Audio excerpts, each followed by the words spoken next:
So I'm back up north again, or we are. Okay, so that's the kitchen behind me, and I've just finished framing the walls in here. So that's going into the laundry room there, where the door is. That's the hallway going to the bathroom and upstairs.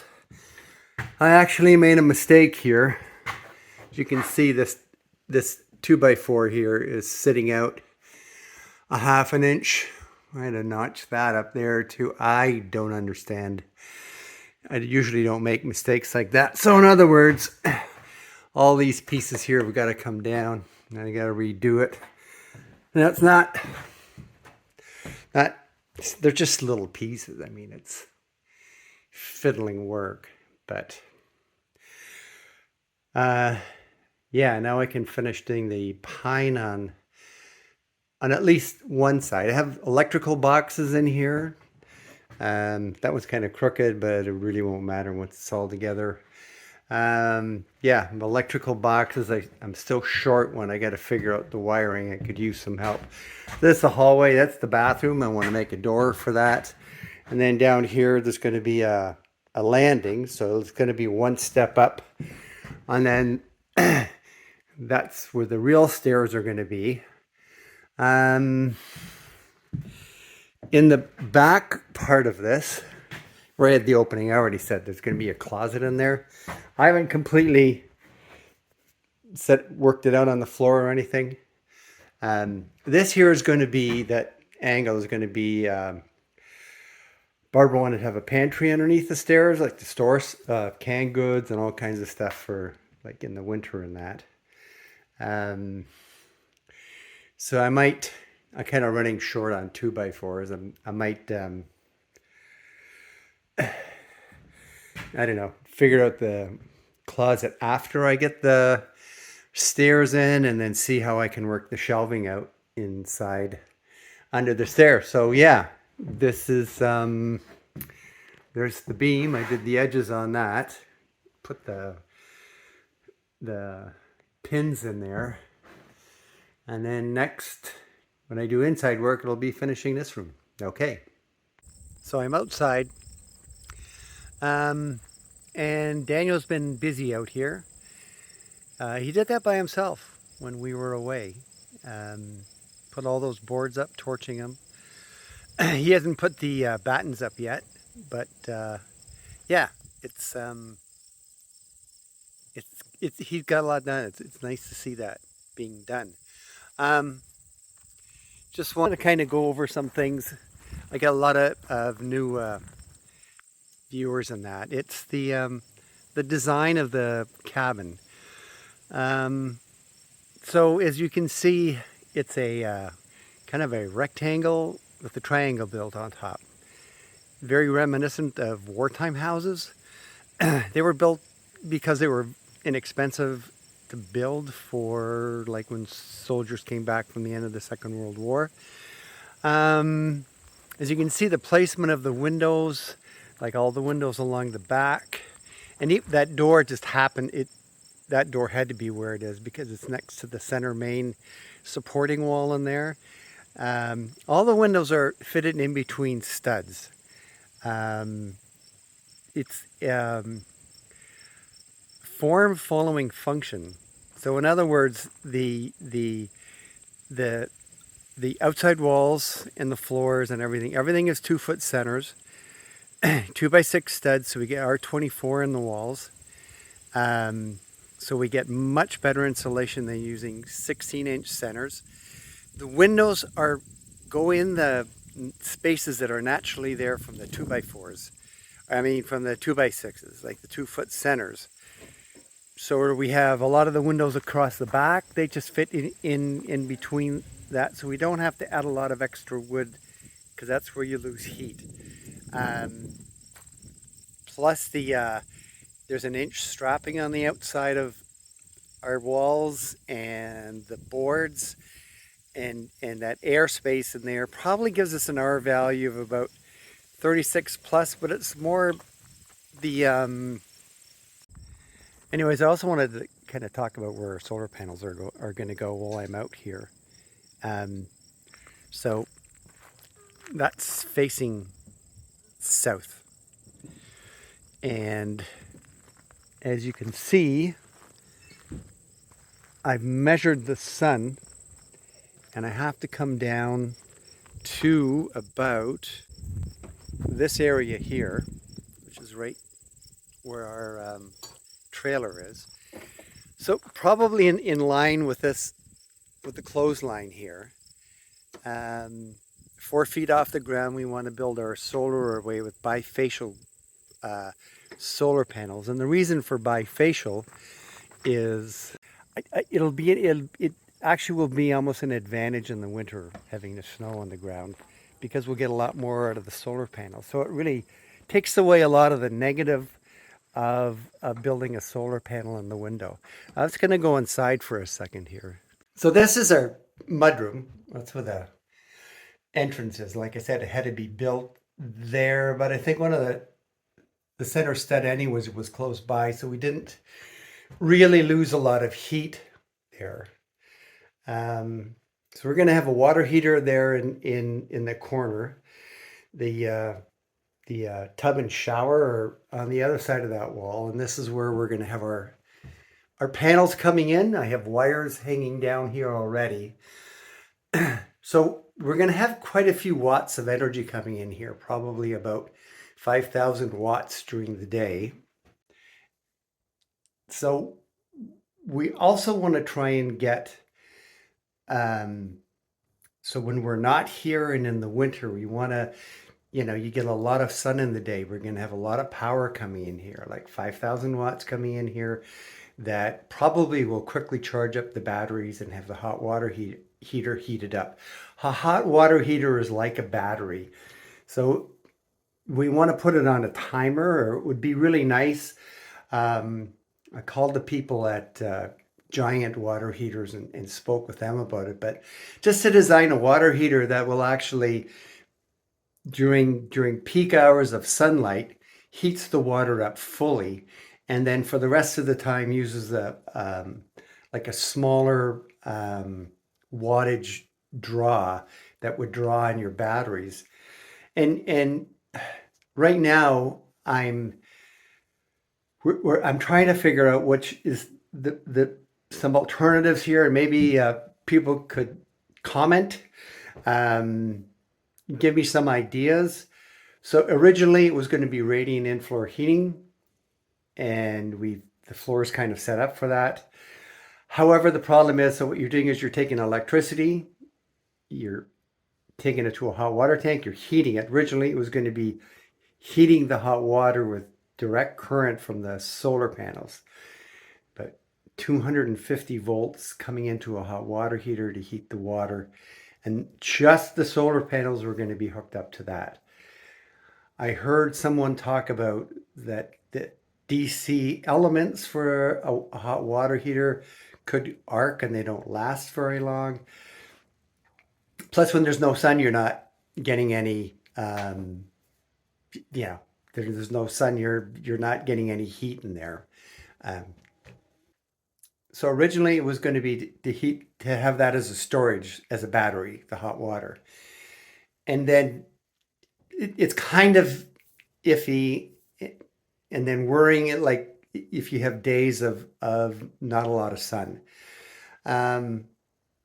So the other thing we thought about was hooking it up to a 240 volt all-in-one inverter, and then get a separate 120 volt inverter for the rest of the house. And I have 2 battery packs that I'm working on that are going to be 10 kilowatt hours each. So the other thing that has come up since then is that you can buy a like a 3-wire split phase inverter, which would mean that I would have 120 and 240 volts coming out of the same inverter that I could hook up both battery packs to. So I guess what I'm trying to maybe people would have an idea what they think is better, because if you have two units, cost is going to be about the same. If you have two units, if one fails, you still have one working. The all-in-one is good because you have the two battery banks now that could possibly, if you maybe turn the water heater off um, at times when there isn't a lot of light, shut it off. It'd be nice to be able to do it through like on my phone somehow or something. Um, and so, like I said before, the floor is made for radiant in-floor heating.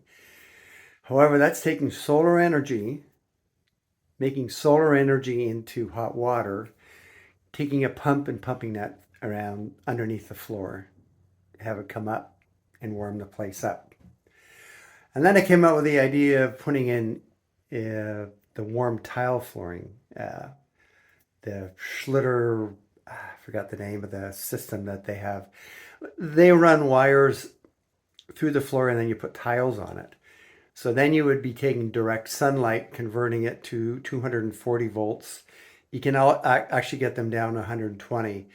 And then that runs underneath tiles, so you have the mass of the tile to keep the heat. So it would heat the tiles up during the day, especially if you're not here and have a fire going. That heat in a well-insulated place like this would probably keep this place from freezing. Ideally, it'd be nice to have it at 10 degrees Celsius all the time in the winter and get enough solar in to do that. So that was the other thing that we had thought about. I don't know. Maybe you could give me your thoughts on that. It would only be in these the bathroom. So I just made a temporary door for here so that we could use it. Let me switch the camera. Yeah, the hallway here, and then the kitchen, and just those rooms, and have the electricity from the solar panels coming in and heating that. I've probably shown me doing these walls before. Was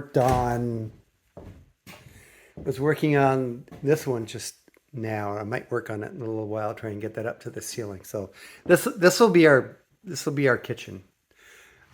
Decent size, fridge in the corner again, countertop. The sink we already have for it, and then there'll be an island there. So it's getting really strange because, like, you know, you're walking through here now. We used to just walk right into the bathroom. Now you won't be able to get there. There's a little triangular hole there, and we're making a pantry underneath the stairs and a bit of a closet.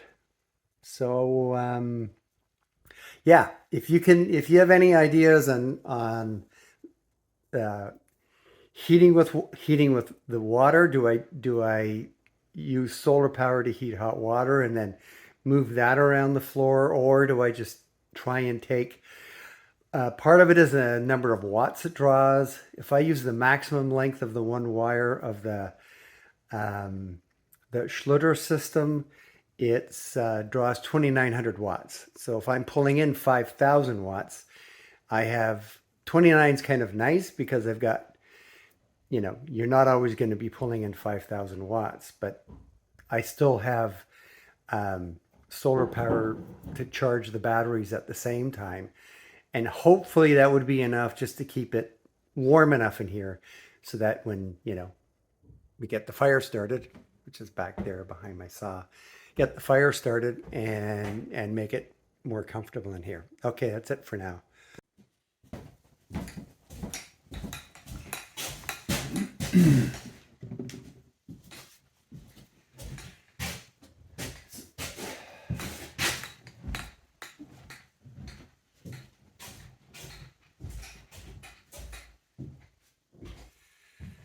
So I'm working on this wall here. Usually what I do is it's just easier to have the boards go longer. These I cut because it's I've got a lot of short pieces, so I just cut it to length. But since these lengths are changing, I've just cut it back out of the opening, either from the back or the front. See how this works.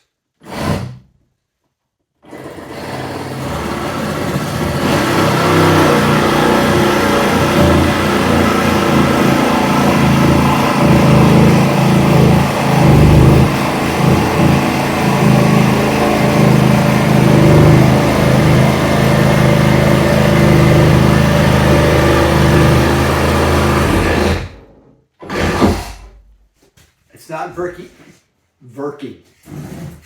Too much to drink last night, maybe.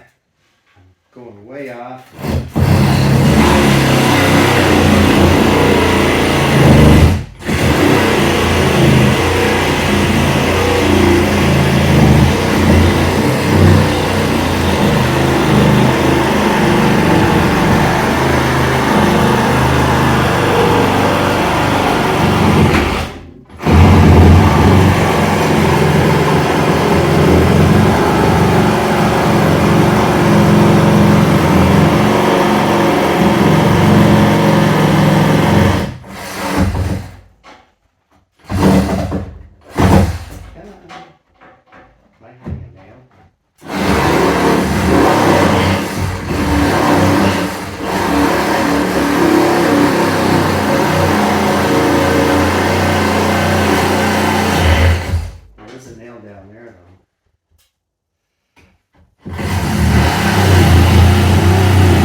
Okay. So there's, gonna grab the camera. One of the things that when you're nailing these boards, and I made a comment on the outsider, never to nail both sides. That's why I'm sorry to say, okay, if it was me as a builder, that would be a complete fail. The boards would all split up and open up, and it would be a huge mess. I think sometimes God looks after people that I've seen people get away with stuff, and maybe it won't be a problem. The only place that I've put an extra nail would be there. And the reason, okay, so I'm afraid that if I don't do that, the board will cup. So you can see there's quite a bit of distance here for this to go down where it could cup. And I kind of want to make sure that the board's on each side. So I've done it all the way along, and especially around the windows where I have caulking in there so that it makes sure it's squeezing tight to the caulking. Now, since this is going to be covered by trim, if there is a split, the split will probably happen around here. Just like on this side, it would happen here. But the trim should cover that up.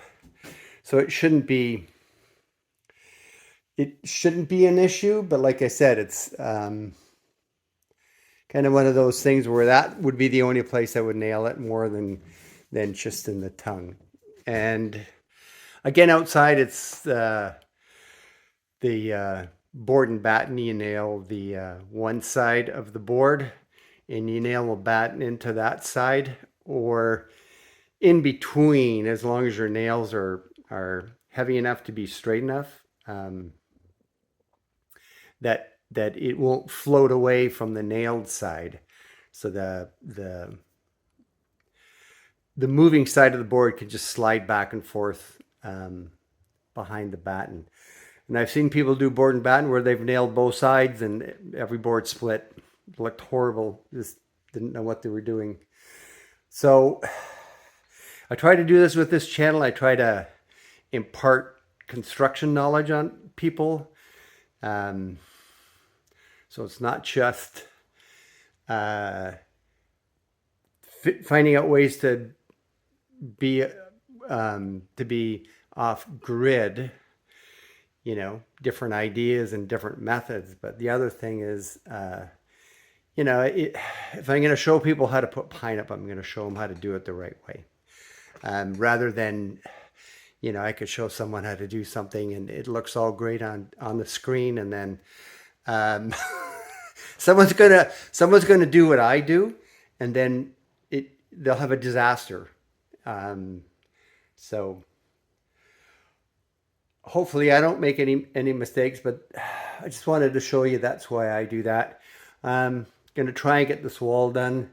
I might videotape a little bit of me doing this. Measure twice, cut once. I came back and remember my tape measure was kind of floppy, so I kind of stuck it in the corner there and measured it, and I would have been short. I mean, I can hide something in where the fridge goes easier, but rather start out accurate, because every board after that should be the same going up.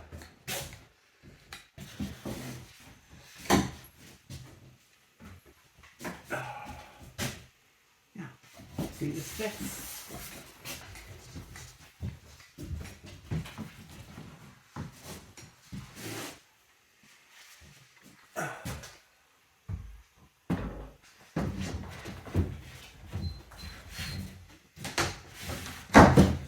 Like a glove. Wow. Perfect. Except I think it's either the board isn't straight or the boards on the left side start up and down. I don't know. I'll get it though.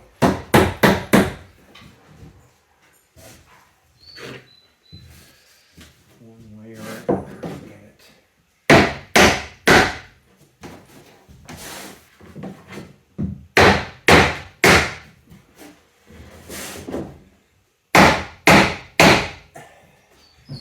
Unless I spend too much and I gotta cut the stupid thing. Wow.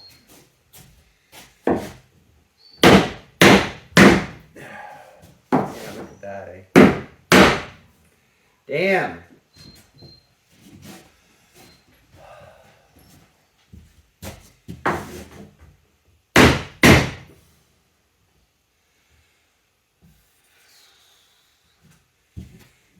Now, I gotta make sure it's the existing boards that were there, or the new board.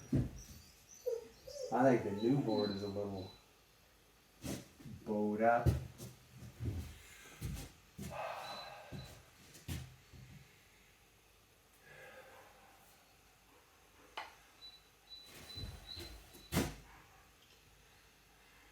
Okay.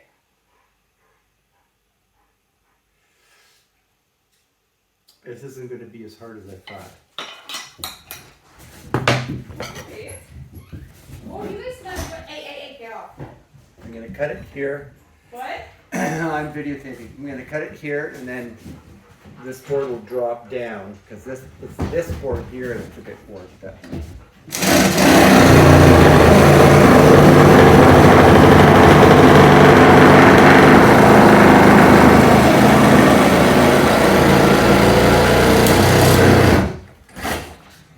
And I know it's kind of both ways, but I can kind of start, you know, matching them together a bit. Take a look down there and see. Yeah, this board's work pretty well.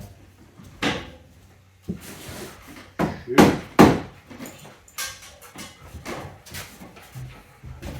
Almost have to cut it again. I said before, you find a nice board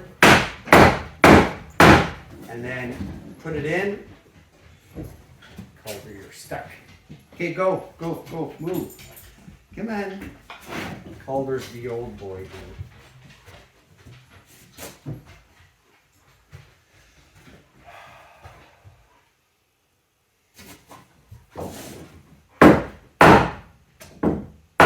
Let this going. I mean, you can bend wood to a certain, especially soft wood. But it tends to put stress on the other parts.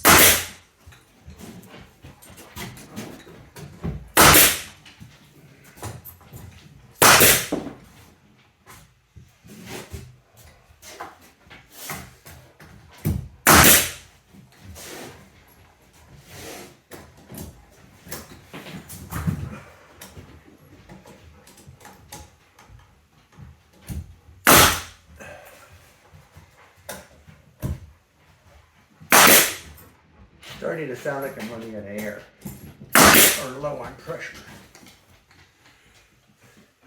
And that one is higher.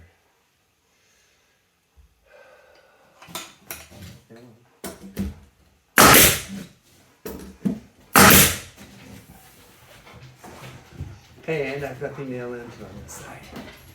It's up there. Yeah, I can leave one.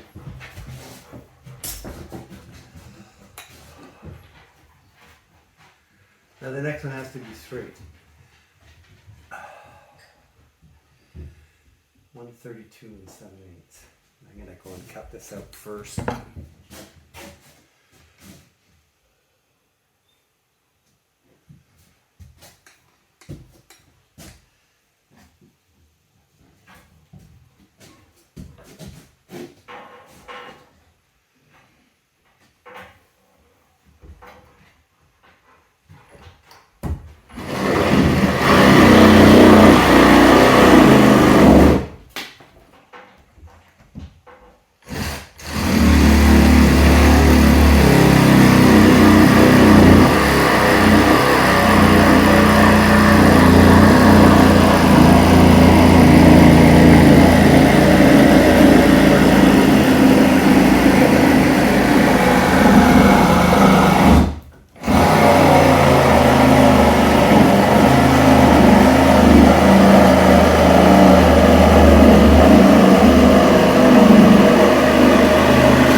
Meisterlijk.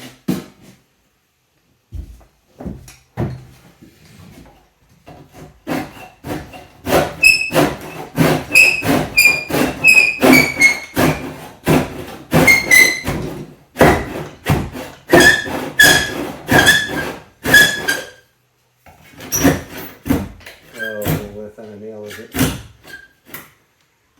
Boy, that sounds close enough.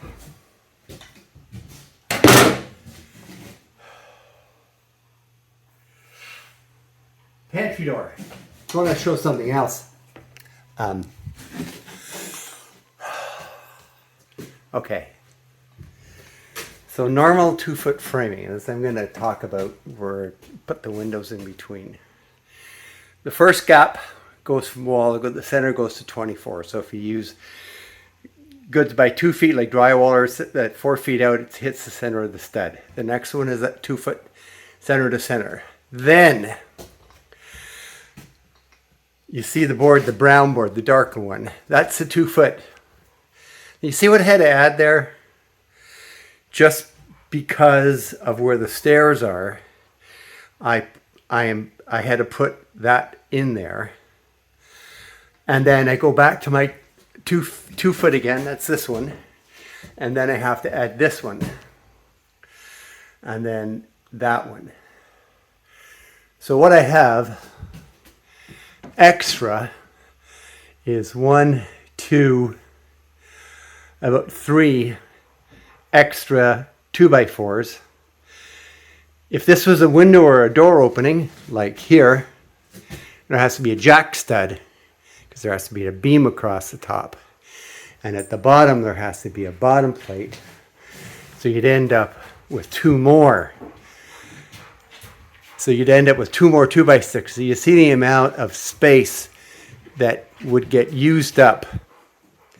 If you took a wall like this wall here, I'm talking about going at 24-inch centers as opposed to 16, and designing it so that form follows function. So in other words, these are built into the spaces that are naturally in the wood.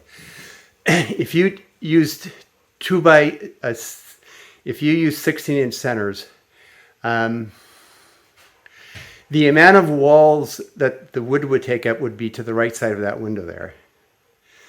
And by using 2x4 centers, it's more or less probably to the center of that window or even to the left of that. That's how much of a difference it makes switching from 2x4s, from 24-inch centers to 16-inch centers. So it's not just about the R value that's outside. Paying attention to detail with insulation. Ceiling, again, 2-foot centers is fine. The only problem we had here is the plywood has to be 3/4 inch, and we could not get 3/4 inch tongue and groove. So that gives us a bit of an issue here. But most places do sell 3/4 inch tongue and groove. And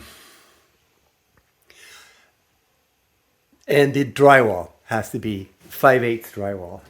And usually 5/8, a lot of times it's 3 and 4, so it's fire guard. So it's kind of better anyways. So there's my insulation detail. I finally got this horrible thing done, and right now I don't know how much more I'm going to do. While I'm up here this time, I might start on the hallway. And then it's probably better if I set my saw up for making the cuts and have my vacuum cleaner hooked up to it. Try and keep the dust down, or Daniel might be coming and taking the saw outside anyways for cutting boards for outside, so I can make all my cuts out there and the dust will stay out instead of coming in. So then it'll be cutting the top boards all around everywhere and then putting them in. I got to remember to leave a gap above. I can't, again, it's the same thing as the floor. You got to leave room for expansion and contraction. Otherwise, the boards will start buckling and popping out on you. The only way that doesn't happen is if the wood goes in and it's really wet. And then it dries out and it shrinks. But my feeling is the wood is kind of in between. It'll probably dry out more in the winter once the fire's on, but it's not really humid up here, so it's still better to leave like a 1/2 inch gap at the top, or at least a 1/4 inch, since there's a gap on the floor for expansion and contraction. So, all right, till later. Okay, so yeah, we got most of it done. Over half. The battens aren't done. The short pieces around the window onto the left. Like I said, he was going to finish that yesterday, but couldn't. Pieces around the door I can do too. But then again, I have lots of stuff to do inside. Anyways, that's our kitchen sink that we got for, I think it was $20. It was brand new. Yeah, really expensive sink, but they chipped the front. So I'm either going to try epoxying it together, it's a farm sink, or I'm going to just break that skirt off, and then when I make the countertop, I'll just sink it in. I'll drop it in there. So anyways, for right now, he's got a bunch of friends coming up on the long weekend. We're going back and giving him his privacy. I'm going to be working on the stairway. Had a bit of a problem with the stairway. Something I guess I got carried away with making all the walls. But you see the wall behind me. I wanted to get the electrical in there. And I realized when we tried to fit our canoe in there, it wouldn't really fit. It's too hard to fit in there. And if I had assembled the stairs at home and brought it out as one piece, it's a little bit easier in the shop, but it can be done on site also. I never would have gotten it in. I would have to take the wall out. So I think normally if my stair guy would have been, delivering me stairs, he would have said, make sure you don't put that wall in there. Otherwise, we're not giving you a staircase.